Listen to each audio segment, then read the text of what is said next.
네, 코로나 사태로 아직 학교에 가지 못한 학생들이 세계적으로 12억 명입니다. 전체 학생의 69%나 되는데요.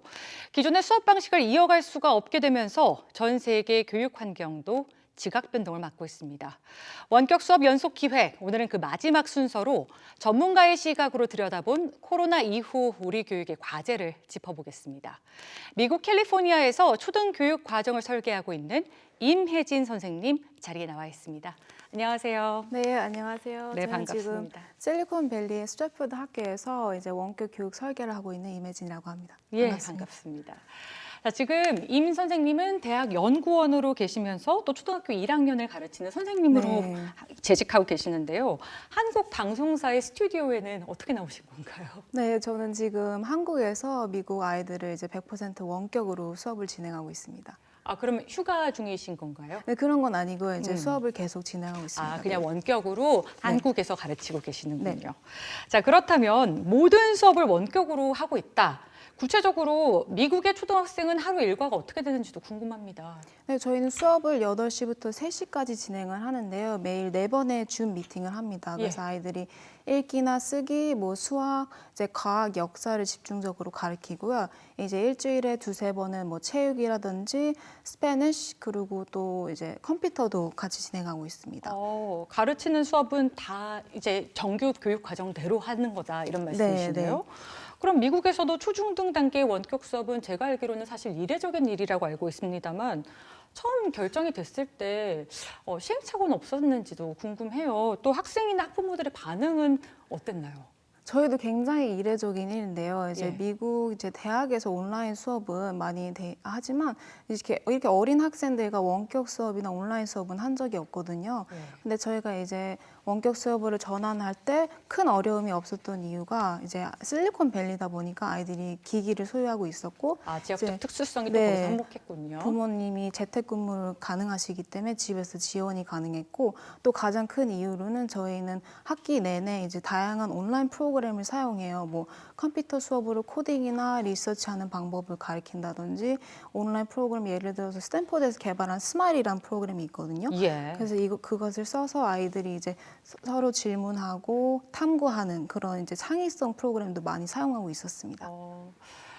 이게 비교할 건 아니지만 사실 저희 같은 경우에는 초등학교 아이들이 컴퓨터 앞에 오래 앉아서 집중력을 유지하면서 수업을 듣는다는 게 여간 어려운 일이 아니기 때문에 부모 계약 논란이 있었거든요. 네. 미국도 그랬잖아요. 네. 그런데 초등학교 1학년 아이들은 정서적인 소통이 특히나 그 중요한 시기인데 꾸준히 좀 1대1 상담을 통해서 그런 것들을 해소하고 있다고요. 네, 저는 사실 원격 교육에서 가장 좋아하는 부분이 이 부분인데요. 그래서 아이들을 개별마다 매주 만나서 아이들이 정서적으로 어떻게 하고 있는지, 뭐 어려움은 없는지, 뭐 스트레스 받는 일은 없는지, 그리고 어떤 과제가 재밌었는지, 뭐 이런 식으로 1대1 면담을 해서 그걸 또 원격 수업을 만들 때 참고하고 있습니다. 면담 소요 시간이 어떻게 되나요? 일주일에 10분씩 합니다, 학생마다. 하루에 이제 한 명 정도 하는 건 아니지만 뭐 한 여러 명 해서 10분씩. 네, 한 6명씩 이제 매일 진행하고 있어요. 그렇군요. 자, 선생님께서는 또 커리큘럼과 교육 과정의 전문가이기도 하신데 한국에서도 원격 수업을 장기적으로 좀 안착시키기 위한 논의가 활발한 가운데 원격 수업에 맞는 이 교육 과정을 잘 짜려면 네. 어떤 점을 가장 많이 고려하면 좋을까요? 우선 무조건적으로 선생님들의 협력이 필요해서 그래서 저희도 원격 수업을 처음에 시작했을 때 선생님들이 같이 모이셔서 이제 커리큘럼을 같이 만들어 보자 이제 컨텐츠를 만들고 다른 선생님들에게 배포해드리고 트레이닝을 시켜주는 기간을 가졌고요. 예. 그리고 또 두 번째로는 온라인 포트폴리오가 필요합니다. 이제 아이들이 온라인 포트폴리오요? 네, 예. 아이들이 이제 과제를 낼 수 있는 다양한 방식으로 과제를 낼 수 있는 포트폴리오를 제공하는 것과 또 세 번째는 이제 맞춤 교육을 하는 것인데요. 이제 한국에서는 평준화된 교육을 많이 하잖아요. 예. 근데 저희는 아이들이 이제 모자란 부분이 뭔지를 인지를 해서 뭐 가끔은 인공지능을 활용하기도 해서요. 이제 아이들이 필요한 읽기나 뭐 수학 그런 레슨을 제공하고 있습니다. 사실 한국의 교육 과정에서 언뜻 좀 이해가 안 되는 부분들이 있거든요. 온라인 포트폴리오는 정확히 어떤 걸 말씀을 하시는 건가요? 그러니까 제가 이제 줌 미팅 안에서 이제 과제를 주는 거예요. 아이들한테 뭐 이런 프로젝트를 만들어 오세요. 예. 그럼 아이들이 직접 그 줌 미팅 없는 시간에 그거를 완성해서 그걸 사진을 찍거나 뭐 자기 동영상을 찍어서 이거를 올리는 거예요. 온라인 웹사이트에. 그럼 예. 제가 그걸 보고 과제마다 커멘트를 하는 거죠. 이런 건 잘했네. 뭐 이런 식으로 하면 더 좋을 것 같아. 이런 식으로 계속 소통을 하고 있습니다. 코로나 전후로도 좀 이런 원격 수업들이 활용화되면 좋겠네요. 네. 네. 선생님은 얼마 전에 교육부에서 주관하는 한국형 원격 수업 자문단 회의에도 참석을 하셨어요. 올해 원격 수업에서 가장 보완해야 할 점으로 디지털 격차랑 소통을 지적하셨단 말이에요. 네. 이게 구체적으로 어떤 얘기인지도 좀 풀어서 설명을 해주실까요? 그러니까 디지털 격차를 줄이려면 이제 정부와 기업과 학교의 협력이 필요한데요. 이제 예. 정부에서는 기기를 제공한다든지 인프라를 구축한다든지 이런 게 중요하고요. 기업에서는 이제 통합 프로그램을 만들어서 배포하는 일을 해야 될 것 같고 학교에서는 이제 다양한 프로그램을 항시 사용해서 이제 만약에 원격으로 가더라도 이제 원활하게 갈 수 있도록 도와주는 게 중요할 것 같습니다.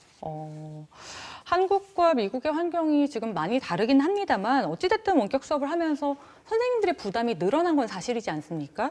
앞으로 정부에서 교사들에게는 어떤 지원을 좀 꾸준하게 해주면 좋을까요? 그 교사분들이 가장 필요한 건 트레이닝인 것 같아요. 그러니까 아이들도 이런 게 처음이지만 예. 선생님들도 원격 수업이 처음이잖아요. 그래서 뭐 저희도 처음에 시작할 때 줌을 사용하는 방법이라든지 컨텐츠를 개발하는 방법이라든지 이런 트레이닝을 받았고요. 그리고 선생님들이 서로 협력할 수 있는 기회를 많이 주는 것과 또 이제 선생님들의 자율성을 존중해 드려야 되거든요. 예. 그래서 아무리 레슨 플랜을 만들고 드려도 선생님마다 아이들에 맞춰서 이제 수정하는 게 가능할 수 있도록 하는 게 중요할 것 같습니다. 트레이닝이라 하시면 교사들을 향한 어떤 연수가 필요하다는 말씀이신 건가요? 그죠? 저희는 한 1, 2주 그런 트레이닝 기간을 갖추고 나서 이제 원격 수업을 바로 시작했거든요. 예, 그렇군요. 자, 한국에서는 코로나 이후에 학교 교육이 어떻게 가야 할 것인가 뭐 이런 논란이 좀 활발한데요. 많은 대안 중에 하나가 이제 지금 원격 수업인 거잖아요. 네. 먼저 좀 7주 정도 되는 걸로 알고 있는데 먼저 시작을 해보신 입장에서 한국형 원격 수업이 장기적으로 좀 발전하기 위해선 어떤 점들이 가장 우선적으로 보완이 돼야 될까요? 우선 온라인 시스템 구축이 잘 돼 있어야 될 것 같아요. 네. 이제 수업 안에서도 와이파이를 활용을 많이 한다던가 뭐 쓸 수 있는 온라인 프로그램을 많이 제공을 하고 또 그리고 두 번째로는 이제 맞춤 교육을 할 수 있게 아이들이 필요한 부분이 뭔지를 인지하는 것과 이제 마지막으로는 아까 말씀드린 스마일 같은 프로그램을 사용해서 아이들이 암기식으로 배우는 것이 아니고 직접 질문하고 탐구할 수 있는 기회를 많이 주는 것이 중요할 것 같습니다. 좀 더 쌍방향적인 소통들이 많이 필요하다 네. 이런 얘기네요. 자, 한국에서도 이제 코로나 전후로 좀 발빠르게 교육 환경에 잘 적응할 수 있도록 네. 이렇게 좀 발전적인 그 정보 공유와 공조가 계속해서 이루어졌으면 좋겠습니다. 예, 오늘 말씀 잘 들었습니다. 네, 감사합니다.